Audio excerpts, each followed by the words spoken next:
And it's Dan and James talking about the Villa games. Hi there, everybody, and welcome back to the AVFC Faithful Podcast, joined as always by Dan and James, talking about a singular Villa game this week, unfortunately, following our quite comfortable, quite easy 3-1 win against Luton Town. James, how are you doing, my friend? Yeah, not bad. Another good weekend for the Villa. Technically 4-0 to us, wasn't it? Really, we scored all 4 goals. Yeah, it was nice to have like such a comfortable game in the end after a tough fixture in midweek. So another one on the board in 12 wins in a row at Villa Park in the league. We've got to have 2 more wins to break the record, haven't we? And that's Fulham at home, and then to break the record would be Man City. So I mean, that's looking quite far ahead. That's like over a month away. But you know, we should get excited. Well, I mean, sometimes records are meant to be broken. I mean, Jamie Vardy broke the goal scoring record against Man United, the team of which was holding it.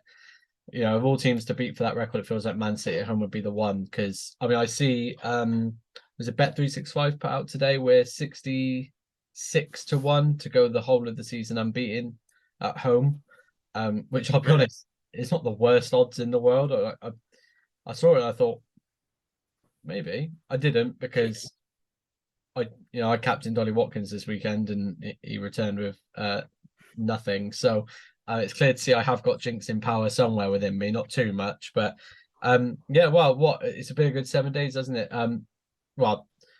12 goals scored, 2 conceded, or 11 goals scored, 3 conceded, depending on how you want to judge an own goal.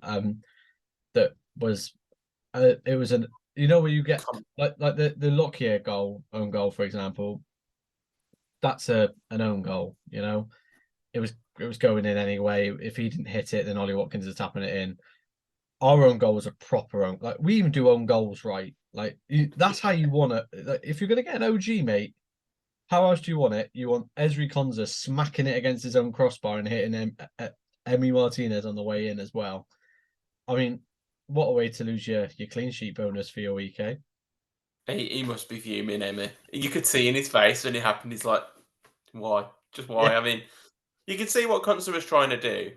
Yeah, and like it was the right thing to do to head it back, but the power he put on it was it's comical. Like, I mean, we're that informed that our defenders are great at finishing there. So you know, poor Emi Martinez. He would be gutted not to be getting that clean sheet. And I think we did start to switch off towards the end. I think we felt that comfortable. They had a couple of chances, but never felt like they were going to score other than that.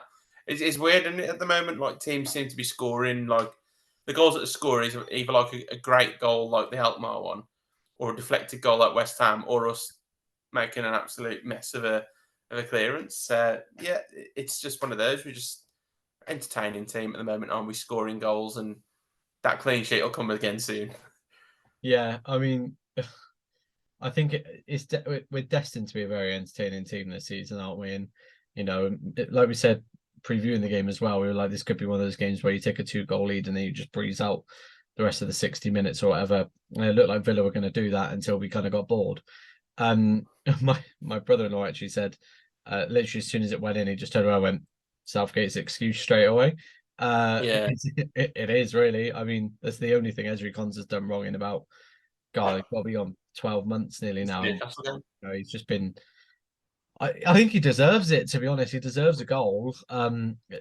Just not there, ideally. But again, you can, like, on the grand scheme of things, we're in a really lucky position where we can just laugh about those things. I mean, I don't know about you, but I actually wasn't angry when it went in. I just laughed because when I have to just those sort of things, like it that is football. That when anyone ever says to you football scripted, you'll go no, and then bring up that own goal and go, you physically cannot script that. There is no way that you can organise it to go like that. Well, I went in and I literally because I was watching it with my father-in-law, and I was just like, that was the only way they were scoring today. Yeah, something like that. And it annoyed me because I think I predicted 3-0, didn't I? Last pod, and it was just I was seeing it come in, and I was like, the amount of 1-0s I've been saying recently, it would have been nice to get one right, and then everybody's like, piss off, you ain't having that. So it was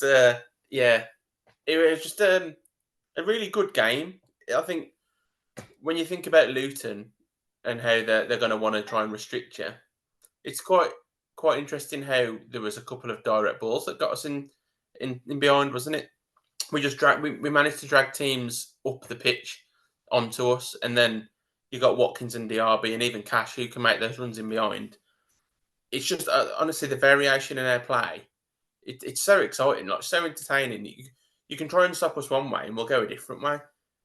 Like I love the different plans that we have, and this again is without a couple of different people in our ranks. When you've got Ramsey and Moreno and Buendia that play in a different way, we are sort of restricted in a sense, but we're still managing to play different ways. Still, I love the adaptability, and I think Emery's just teaching the fan base still constantly about football, and it's just so great.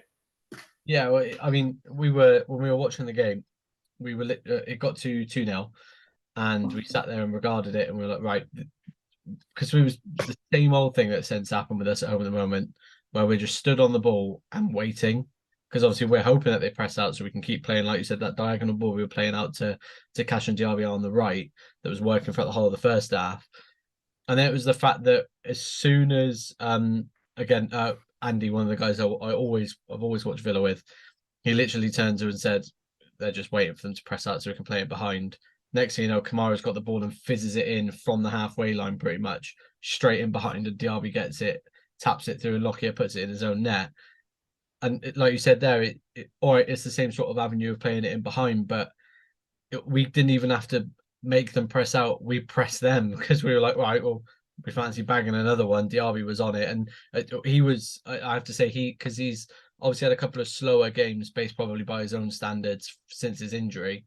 He hasn't been poor, but he's not been the lightning fast, like lightning quick on everything. Chances coming out the wazoo, whatever. He had a great game. He settled into it, didn't he? Really well. Obviously the second half was pretty much his. One thing I wanted to know about was obviously Danny Murphy really doesn't like the fact we've got a set piece coach, which is ironic because without a set piece coach, obviously we're struggling to break the deadlock because we had chances galore, but we weren't getting that first goal. And then next thing you know, it's a perfect set piece. Douglas Luiz, it's Diaby that does the fake, I believe. Yeah, it is. And obviously McGinn takes it, scoops it onto his right, and then finishes it. McGinn, iconically, then the second half has a chance where he has so much more time come to him in front of the goal on his right foot, and he hits a shot that genuinely, I think, most children in world football could have probably hit at the same pace. I think he'll agree it's probably the worst strike he's hit. But that's the beauty of it, isn't it? It's like it's what we love is that Villa create all these chances. And again, we can laugh about the fact that he absolutely spoons one because that goal he scores is perfect. I mean, the way he hits it, the power on it, the fact it's on his weaker foot, is exactly what we needed. Yeah, it's interesting. I don't understand Danny Murphy's point of view because he's saying like, why do you need a set piece coach? Why can't you? What are the other coaches doing? Why can't you get them to do it? It's like, but you're giving people specific tasks to stick to. Like they can actually focus on that more than having to do two things at once. Does that say not more productive? Having speciality coaches in specialist areas. Like, I mean, I haven't seen the stat. I saw someone say something like we're the third best for set pieces in Europe at the moment, and I haven't seen any stats yet. So I'm gonna have to research and see if it's true. But I could see it because I mean the creativity that we've got in set pieces is brilliant, and that one that we scored at the weekend, it's like I could see that coming with how McGinn was on the edge of the box, and we've got all the big men in the box, so we're keeping them occupied there. Yeah, you could see that pass was coming. The dummy was great.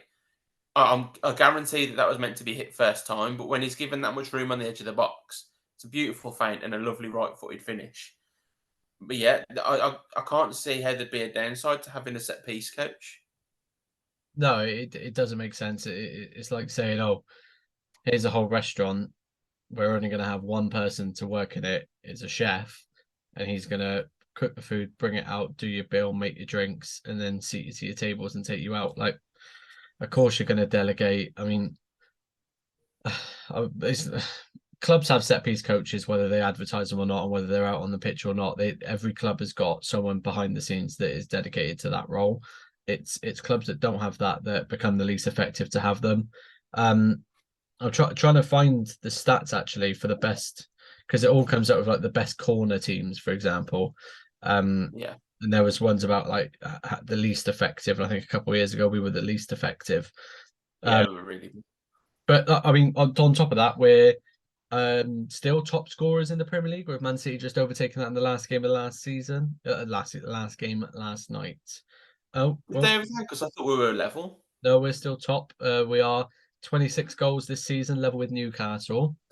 Yeah. And then Arsenal are third on 23 with Brighton and Liverpool. It is silly now, isn't it? Averaging 3 goals minimum at home. Yeah. Goals all over the field now. Again, we score 3 at home. All right, one of them's an own goal, and it's still not by our striker. Doesn't mean he had a bad game, but still, we're still scoring. Of course, we can all talk about the chance he really should have scored. By Diaby putting the ball across to him. I was adamant that was offside, by the way. Obviously it wasn't, but I'm sure it was. It looked so offside. I mean, it was ridiculous. But again, it's a case where, we how long have we said this on this podcast? We've been doing it for 1 year and 4 months now. Right, 1 year and 3 months. How long have we been talking about the fact that we needed goals all across the field? Yeah, for a long time. It's a year. You can't just be stuck to 1 goal scorer. I mean, look at Wolves. My brother-in-law is a Wolves fan, and he was saying that the past season or two, their highest goal scorer has been on 6, and it's like, and then you've seen how they've been struggling. Yeah. So we're getting goals from all over the pitch, as you say. It's really handy, and Watkins, he definitely should have scored that chance, which I'm still sure it would have been ruled out anyway. Yeah. Cash looked offside from the initial ball. Watkins looked offside from that pass from Cash as well. So I don't think it would have stood anyway. But you wanted to put that chance away. But I think overall Watkins played well. His hold-up play is still underrated. I think outside of our fan base, he's brilliant at it. And this is the great thing about that partnership. They've both got the technical ability to drop in and play those sort of passes in behind, but they're also got the pace and the physicality to make those runs in behind. So it must be a defender's nightmare to face those two. Yeah, I mean, the attacking lineup we've got at the moment is ridiculously good at either beating the man or pressing up against them and making them second guess everything they do. Zaniolo's great at it. Bailey has got so much better this year as well. Obviously, Diaby's just lightning quick, and that ball seems to just stick to him when he's on it. And again, Watkins is seemingly really enveloping that role of. He's always been good at holding up the ball. It seems like a lot of our fans haven't really gotten used to that beforehand. They didn't really see, because a lot of the time he'd hold up the ball, but we didn't have anything to play it off to, or the only person would be Grealish. And I mean, like, if you're holding the ball up for Grealish, you're playing it out wide and you're not really advancing as much. Whereas now he's holding it up, playing it back to Douglas Luiz, and then turning and going. And we've got like 3-4 options either side. It is getting like to the point now where the conversations have got to be had. Like, well, when we look at improving this team, is it actually the attack we're looking at improving anymore now? It doesn't seem to be the case. It seems that it is, like, I think we chatted about it before, it's solely going to be on the right back department. The only thing I wanted to chat about, just a key moment, and I think I just want to feed into you having a chat about him for a little bit. Pau Torres. Obviously, we did a whole video when he came in and introduced us to what we can expect from him when he was on form and what he showed at his previous clubs and for Spain. The one moment I wanted to bit was obviously the bit where he decided to just flick the ball over. I can't remember who the player's name. Unfortunately, I'll be perfectly honest. Takes that ball, flicks it over his head, and plays the pass out. I mean, that's the Pau Torres we've been waiting for, isn't it?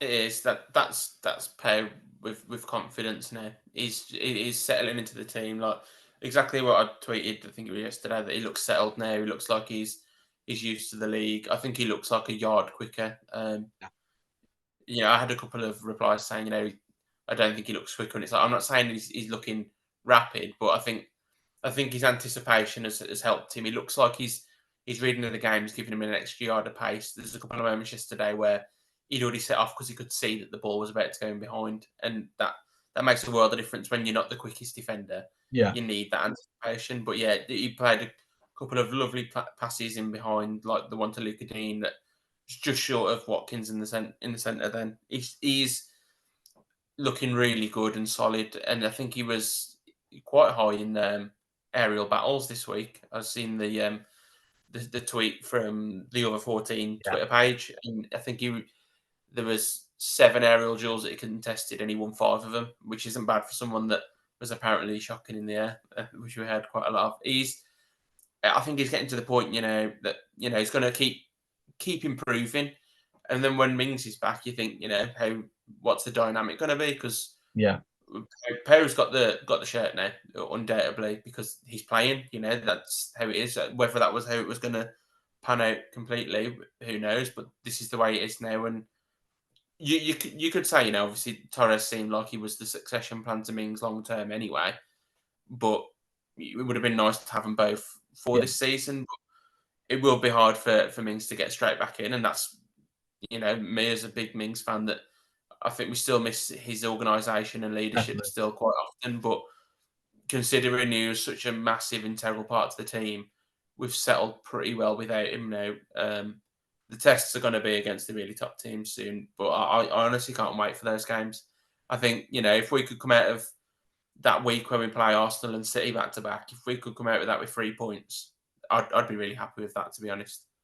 Yeah, I mean, I'd be buzzing with 2, to be honest, if we're taking both draws out of that game. Yeah. I mean, that's even sort of in a case where it's going to help us. We're not right now officially, right? We'll talk about that in December when we are. But when you're playing for the top 6, top 5 places, you have to be taking points off of your rivals for those places. And let's be very clear right now, statistically, everyone is our rival above us, not really below, because we're closer to 1st than we are to 5th. 6th, 7th, either fucking close. All right, we're there and we're thereabouts, which is ridiculous to think. I mean, you look at the 4 that are out injured: Moreno, Ramsey, Mings, and Buendia. It's only Ramsey, in my eyes, that is a dead cert to start as soon as they're all fully fit. I mean, I can't see for the attack that we've got now, Buendia probably doesn't get in ahead of Ramsey, for example. I think Ramsey gets in ahead of Zaniolo and Bailey still. But Moreno, I mean, Lucas Digne, for a player that was effectively told at the start of the season, we can sell you, and looked really close to be going to Nice. I think it was Nice or he looked almost dead cert to be gone, and then 2 days later he started, and it comes out that he's not going anywhere. He's been brilliant, nothing short of brilliant. I think he's had a couple of games where he's shown lapses where you're hoping for Moreno back, and obviously we want that dynamic of having the pace down the left and the running it to the byline, but we really can't be complaining about Lucas Digne's performance of recent. No. Only thing we're missing from him really is probably his really clinical set pieces, like his free kicks, for example, which we know he can do. But again, when you've got Douglas Luiz on the pitch, who seems to be taking the staple of those, you've got John McGinn, who definitely would probably like to have a free kick now and then. It's hard to be getting those. So I am very impressed by the way that these players that weren't to be starting the season and weren't to be our main focal points have really come into it. And but we'll chat about Zaniolo probably in a bit as well, because obviously we only have Forest away to preview for the weekend. I like these little chats we have about the players more in depth, because I think it sort of signifies their importance and the way that they're manoeuvring around the squad. But I'm very impressed with Lucas Digne this season. I think this has been the closest we've had to Everton version of Lucas than we've had ever. Yeah, I think he's definitely been a lot better than what I expected him to be, and he's had the opportunity to be fair to him. If Moreno is fit, I don't have any doubts that he'd have started this season, obviously. But again, that's just how it works. And I think he looks a little bit fitter. I think he looks a little bit more confident. I think the system's benefiting him a bit more when he's got 3 defenders behind him, and there's 2 wing backs. I think it does help him more. I think he has to win the shirt back, because again, the same with the Mings and Torres thing. Dean's been playing and he's not been playing bad. I still think both of them at the top of their game. I still think I pick Moreno. Yeah. I just like his energy and obviously his pace, and I like, because of how we score cutbacks so often. That's Moreno's bread and butter constantly. So Lucas Digne's an interesting one for me. I have to put a little disclaimer here that, I think he has been excellent this season. I think, you can't, as you say, there's only a couple of bad moments from him, but, the assists that he's been providing in getting forward, I think he looks better trying to beat a man. But I think there's a succession plan to be had there for two reasons. Obviously, we've got two older left backs in a sense. I mean, they're not old, but they're around the 30 years old mark, I think, 30, 31. Lucas Digne's on a lot of money, a big salary. I think if you can bring in someone that's not too much of a drop off from his ability, that fits a system, isn't on such big wages, it sort of helps spread the quality of the squad wherever else you want to invest then. Because obviously it's not always the transfer fees that hold us back. It's such a big salary that we've got. So we're really high. We've only just started really achieving. If you look at the salary table of the Premier League, I think we've only just started hitting our targets with how much salary we spend. So, yeah, I just think that's an interesting place that we might address come next summer still. Because, I mean, as you say, Lucas Digne was told that he could leave in the summer, and if it wasn't for Moreno being out still, he would have been gone, to be fair. So that is what it is. But, yeah, I have to give him praise still. He's still been a really integral part of this squad, and more than anything, I think, because he's suffered with a couple of setbacks of injuries for us, he's been pretty durable, to be fair, this season. Playing so much football. He's only really been rested when we played McGinn at left back, which was a half and half display. But, I think he needed that rest. But he doesn't look like he's jaded yet. I think it might take its toll soon, but then hopefully Moreno's back soon. He was on the pitch, I think, the other night. There was Moreno content, wasn't there? So it will be helpful when he's back, and maybe it does come to a point that, we can use them in different ways still. So, yeah, I have a lot of praise for Lucas Digne this season still. And on to Zaniolo, and I know that you won't mind talking about him. No, wow. We had this chat beforehand, and it's a fun chat to have, because me personally, as a football fan, and particularly a Villa fan, I've grown a real tremendous amount in the past year in the way that I view football and mainly players. A lot of that has come from my judgment of players like Watkins, Douglas Luiz, and now Leon Bailey. And I've sort of changed the way that I judge footballers. It's the same reason why I'm not digging out Longley and I'm not digging out Tielemans for the way they started the season, because I've grown to understand that these players need time to adapt and they need time to showcase their full potential, especially younger players. Now, Zaniolo has been the subject of what can only be determined as Villa scapegoating, which is what we do. A lot of our football fans flock to Twitter, flock to X, whichever one you prefer to call it nowadays. It's not really the argument we need to have today. We have to have someone that we go, that's who we need to replace. I'm not spending the money on him. The owners won't be doing that. Bring back Philogene Badace. Who decided that Zaniolo's better? He's clearly not. Get rid. He's our weak link. Bailey should have stopped over and over again. I saw it. This was by half time. You ask the majority of Villa fans to watch that game, and they will not say Zaniolo had a bad game. Did he lose possession numerous times? Yeah. So did a lot of our players, because that's what happens when you attack a lot. You don't score every attack, although we do score a fair few. He is a focal point of a lot of our attacks, because he gets the ball. 2 times he got it sort of in the hole in front of Ollie Watkins, where Ollie was pressuring the defender. He gets it, turns and goes. Now, at the moment, Zaniolo is suffering from a lack of goals and assists on his tally, and he knows that. So he's doing his best to try and score. Now, one of our key memories of Zaniolo is him turning, facing the goal, hitting a shot that most of the time you're surprised it doesn't go in. It comes back out and we score from the rebound. I mean, ineffectively, that's an assist. Whether you want to say it's an accidental assist or not, he's unlucky not to score there. This talk of going, he's not worth the money, we're not buying him yet. We're 10 games in, and his best performances have been in the league that he's already played in. This is a brand new league to him. Let's not talk about, because let's be honest, none of us really know what's going on in the betting scandal that he's involved in, whatever. It's a lot of clouded judgment. It's a lot of Italian judgment, so it's hard to judge.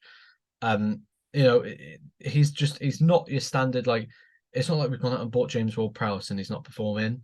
A player that's been in this league and is known to perform and is bringing something.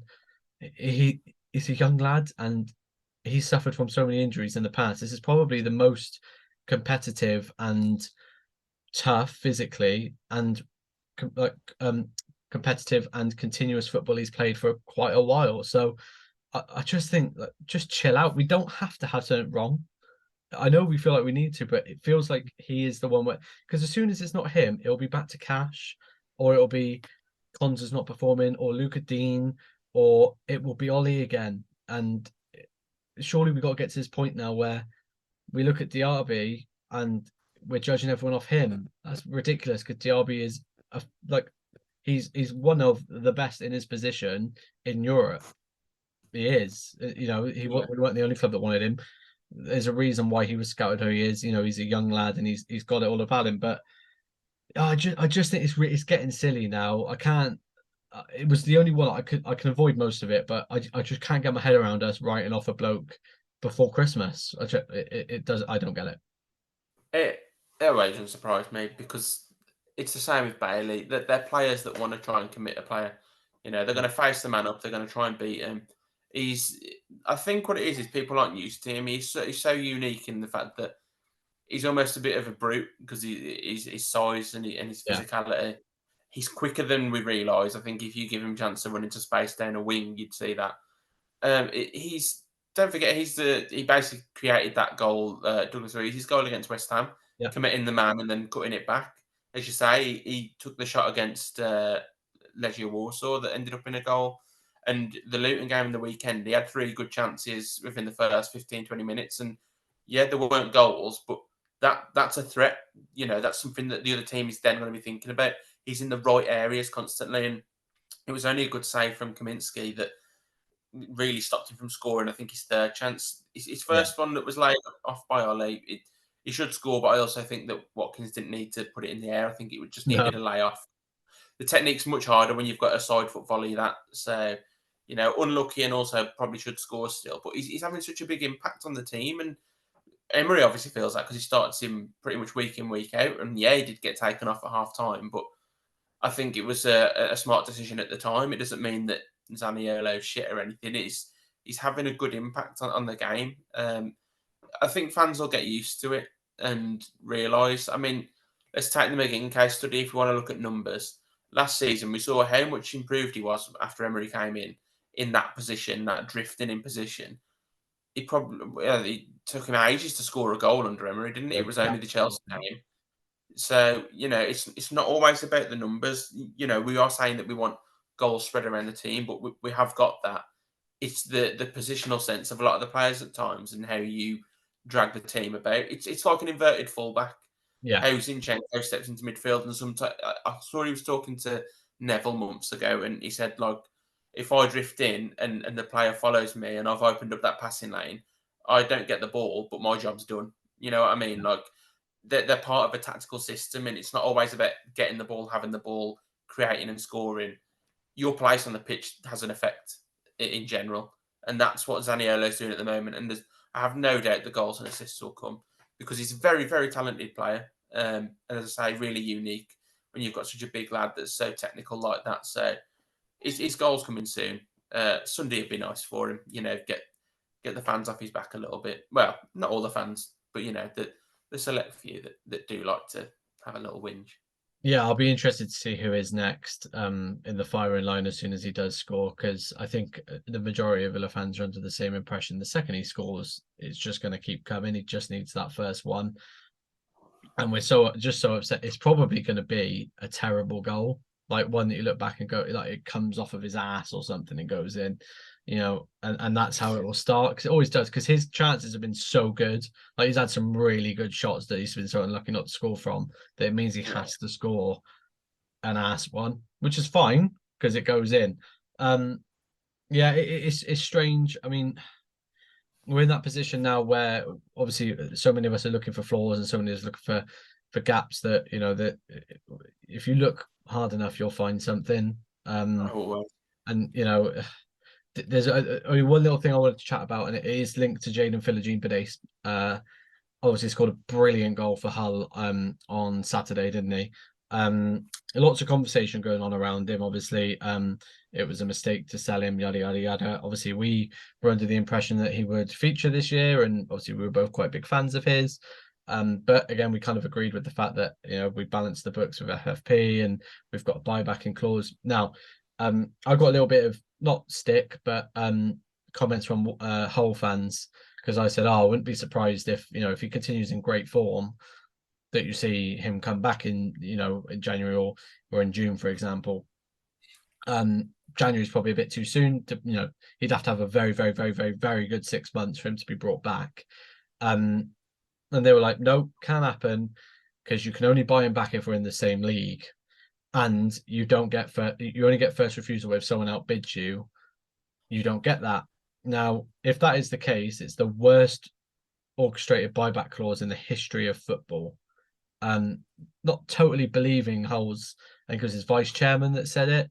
A buyback where you're only in the same league with Hull City would indicate to me that our footballing board know literally nothing about football, because it just doesn't make you may as well not have a buyback clause. I know that they are where they are now, but they're not favourites to be going up. They weren't probably favourites to be making playoffs, or whether they were probably favourites to finish around mid-table and press. I don't know about you, but I just can't believe that that's true. Well, Emery and the various journalists around the club on our side have made it clear that we keep saying we're in control of his future. So to me, that says, there's a buyback clause in there, and there's a real pathway back into the club should he perform well, which he is, and which, well, I'm going to tell you it was inevitable because he's a baller. Yeah. But this was the right decision. I say this in hindsight now because I was obviously a big fan of wanting to stick around the squad because of how versatile he is and how he suits how we play. But in hindsight, it's the right decision because you're giving him a chance to showcase his talent week in, week out. And he's really shining now in getting the goals, getting the assists for club and country. So, yeah, I can't understand why it'd be if we're in the same league. It doesn't make sense. And as I said, it seems clear that we're in control of his future from everything we hear. Emery said that various times. So, yeah, we'll see what happens with him. We'll see what happens with Archer. And have you noticed how quiet it's been around him recently? I still like Archer. He's in a team that's really struggling. It was always going to be tough for him. And if this is the way that his career goes, where he does struggle to score and maybe doesn't make it in the Premier League, then we've got 20 million for him. So, the club took a gamble with these youngsters. Is Aaron Ramsey out injured still? I think he is. I haven't been getting the notifications on my phone, so I presume he is. But yeah, they took a gamble with selling some of these players in terms of the feedback from fans. But this is football. It was either that or as I think who was it that said it? Might have been Greg Evans or Jacob Tanswell that said if we were looking at staying within our FFP region, then it was either sell a star player or be creative. And obviously we've sold the youth products now and still in control of their future apparently. So it was the right way to go. It had to be. I mean, I can't find anything about an injury to him from where I usually find it. Perhaps there is, and it's not just been widely reported. But yeah, I know I made my predictions about Cameron Archer at the start of the season. I do think he is in an unfortunate predicament where he's playing for a club that basically committed club suicide before the start of the season and sold two of their best players going into the Premier League. I think he would, he would perform better in another team, but again, Unai Emery wasn't keen to begin with. We could see that just by the gameplay he wasn't getting. So yeah, it's an interesting thing when it comes to youngsters, because again, the percentage of people that make it is so low, and the amount of money you receive back is 100% profit. So it makes sense. The club did the right decision. I just think that perhaps that buyback clause is actually it's 15 million if we're in the same league, and then like 20 million if we're not, and that's how he's gone about it. Again, I don't believe most of what clubs say about finances, because it's very, very, very rare that they're telling the truth, because it just doesn't make business sense for them to be honest about how much things cost, or how much they value their players. Again, like we only came out and said how much we value Jack Grealish after he was bought for the record amount, because it was published it was a record amount. But it's the reason why we see undisclosed fees and stuff. So look, there's only one thing that matters now for the rest of this podcast, and it is our next fixture. Is Nottingham Forest away. I wonder what time we could be playing football at this week. Sunday 2:00 again, for no Surely not. Other than the fact it's been selected to Sky and we don't get the 5:30 kickoff. Now, I saw somewhere that someone said that 5:30 is an ideal time to be watching football UK time if you're in Saudi Arabia. And 5:00 on Saturday, not sure if you're aware, but I believe it's Newcastle again. I just saw that. It doesn't mean it's true. I just saw that and I thought that was funny. Now, look, I only say it because I'm so tired of watching us at 2:00 on a Sunday. I just want to watch us at a different time, because it's just waiting until weird part. I hate Sundays. Anyway, it's a big fixture because it's away and it's a fixture we should be winning, because we're in a position of power now where as long as we keep winning, we're maintaining that gap against our biggest rivals for our position now. Watching a Manchester derby and actively deciding on what scoreline you want because it actually benefits Villa rather than who you prefer to win is ridiculous, and it's brilliant, but it don't make sense. And like that Pau Torres thing, when I watched it, you've got to pinch yourself, and this is actually Villa. Aston Villa we're talking about here. It's I've been looking at the table constantly, just we're definitely 5 points ahead in fifth. We're only don't want to be too silly, but it is still really crazy, because at this point last year we were probably 2 points out of the drop zone, or we might have even been in it. It's mad. It really is, and I think whether we like it or not, I think you have to put us in that Champions League challenging bracket right now, because one, the form that we're on, the place that we're in, the money we've spent, the players we've got, the coach we've got, it stacks up in our favour. And I think even the betting shops now have us as one of the favourites to get into top 4 or 5. Obviously, I'm still saying top 4 because I ain't going to take it for granted that there'll be a 5th spot, because obviously it takes so many different things. So yeah, we just got to keep winning. And I think Sunday's a good opportunity, even away from home. I think that it might be a game that suits us. It depends how Forest sort of set up, and just looking at it, I think for the tougher games, they tend to resort to a back 5. Their average possession this season has been about 36%, which that's sort of probably going to be towards what we'd be looking at anyway. We want to see the ball. They want to attack us quickly on the counter, but just like Luton, when you put in an extra man in the back line behind the ball, you do struggle to progress up the pitch so often. So it will be an interesting game. I think in the Premier League they've only scored 10 this season. They've conceded 15, so they do leak goals without scoring as many, and they've got a really poor goal conversion rate, something like 6%. It's really low. So I think we have got a really good chance. We've still got to be on our game. I like the fact that we've had a week to prepare for it, and a week's rest for a lot of the players. I do wonder who's going to start. I'd probably stick with the team that started against Luton, to be honest, barring any injuries. So yeah, I'm looking forward to it, and it would be nice to get another win under our belt. And as you say, that the teams around us. Newcastle have got a tough fixture on Saturday. They play Arsenal, don't they? And they're at home, but you got United away at Fulham. City have got Bournemouth at home, so they're going to win most likely. Liverpool away at Luton, which you expect Liverpool to win that game quite comfortably, but strange things and all that. And then it's Tottenham Chelsea on the Monday. So yeah, I think it's a good opportunity to keep our place among the top 5, hopefully. Definitely. It is weird, isn't it, when we're looking at fixtures, other people playing, and it's not thinking about goal difference on going down and stuff. We're not in Forest position, for example. Yeah, it's one of those games where a year ago you'd be like, take a draw, stabilize the ship. Now you're thinking, well, we should really be wanting a clean sheet here, a 2-0 win, for example, and get away from there and, start building up from the back again. I wouldn't be surprised, obviously, if we do concede, because we might get bored and just, someone might scorpion kick it into the back of the net for a laugh. But either way, I think, again, Luton was an easy game. We made it difficult for ourselves at the end. Gave them enough chances just to give them a little bit of a highlight reel on match of the day too, I think. But aside from that, it was another game where we haven't got out of second gear. It would be really good to be able to watch us in a higher gear soon, because we didn't even have to do it against AZ.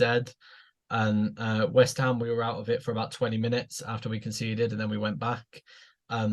I can't wait until we play City and Arsenal, because we are going to finally be in like the gears of which we're expecting to be playing in. So, I think if I had to go for it, I'd say 3-1 win away.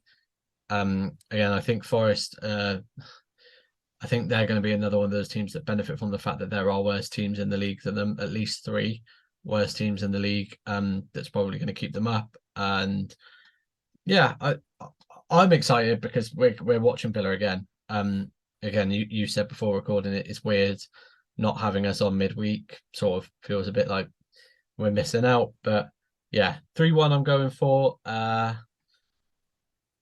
not going to say Zaniolo scores, but I'm going to go 2 from Cash and a goal from Leon Bailey as well. Nice. I'm going to go 2-1, but it's not going to be a close game. It's going to be a game where they get a consolation late on, I think. I will say a Watkins goal, because he doesn't need one in my eyes, but you know what Villa fans are like. He's going to start needing one soon again. You know what the narrative's like. FPL as well, so that helps. Yeah, so Watkins and a Douglas Luiz goal. Away from home? Are you mad? Yeah. I think our next clean sheet will be Fulham at home. It feels like a clean sheet game. Yeah. I don't know if that's because the last time we played him in the league, in that little run of games towards the end of last season, that was the 1-0 game. I feel like maybe that sticks out in the back of my mind still. So, yeah. I mean, I'm getting ahead of myself now, but I just think that we will still concede this Sunday, but we will dominate the game again and look the better team, which hopefully we do, and that would be another big win.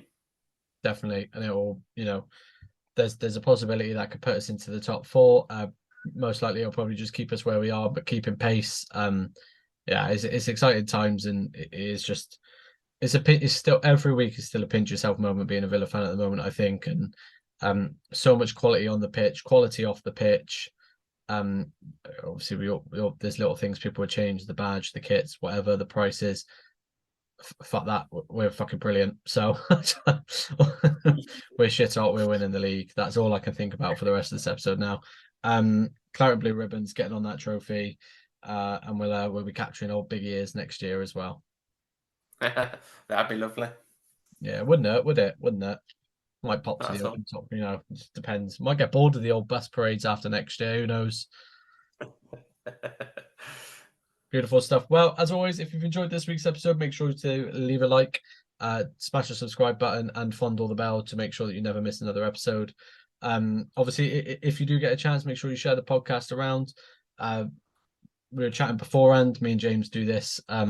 We both wrote a lot for AVFC Faithful, a lot like who we spoke about last week. Mikey does. A few of the other boys do as well. But this is pretty much the best thing that, well, personally I do. Focused around football. It's great fun, and it's basically just our way of spending another day talking about Villa, really, and posting on the platform and hopefully getting more people involved. And we want to make this just a lot of fan interaction. There's nothing really backing this, is there? We're just 2 blokes chatting Villa all the time. If we didn't have cameras, we'd be doing it in a pub. So no matter what, we'll be here chatting away, won't we?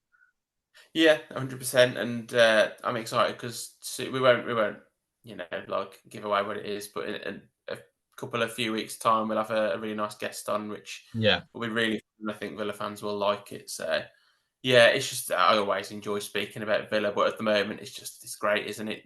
I think you're listening around in the media are starting to give us credit, and as much as that doesn't bother me in the slightest, because you just enjoy it in general, it's nice to see the team get the respect that is there.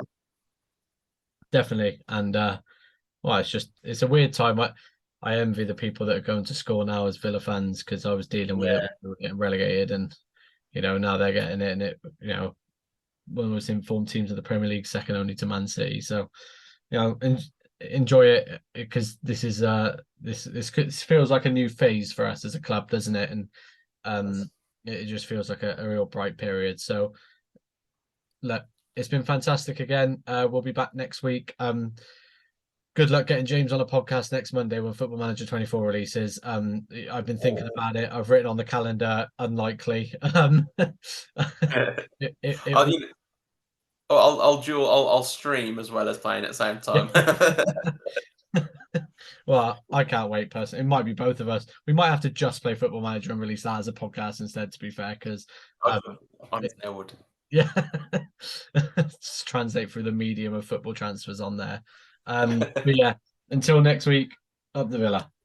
Up the Villa.